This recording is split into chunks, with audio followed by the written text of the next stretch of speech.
Неоменор е препарат, който е създаден специално за въздействие върху болезнените менструации. Съдържа екстракт от 3 билки, при които основното действие е въздействие върху синтеза на простагландините, потиска синтеза на простагландините, които всъщност са основната причина за болезнените спазми и най-вече за другите оплаквания, от нагадени, повръщания и така нататък. Освен това, една от съставките на неоменора има и действие подобно на естествения прогестерон, който принципно успокоява матката, успокоява матъчната мускулатура, плюс че регулира и менструалния цикъл. Опитът ни е богат с използването на неоменор, тъй като правихме едно проучване тук в Майчин дом сред нашите пациентки.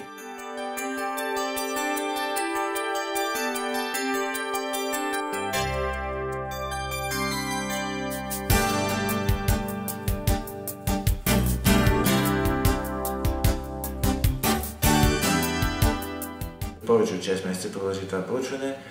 Раздавахме им хапчета и проучвахме точно какъв е ефекта преди започването на проучването и по време на него и след него. Общото почти всички, които бяха с много силни оплаквания, много силна дисменорея плюс гадене повръщане, се повлияха.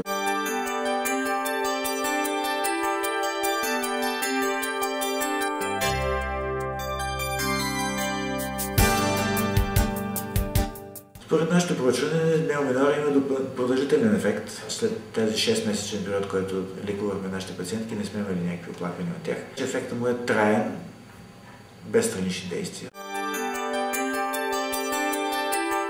Неоменор е подходящ за всички възрастови групи. Във всички случаи, тук говорим за първична дисменорея, при която видима причина няма, а пък има много силни спазми на матката. Не сме наблюдавали никакви странични ефекти.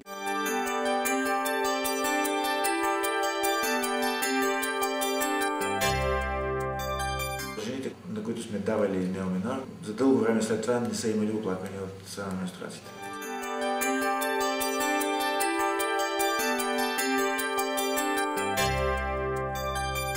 Основното предимство на неоменор в сравнение с другите препарати е, че той действа на причината за болката, а не върху самата болка, както би трябвало да се действа при всяка болка всъщност.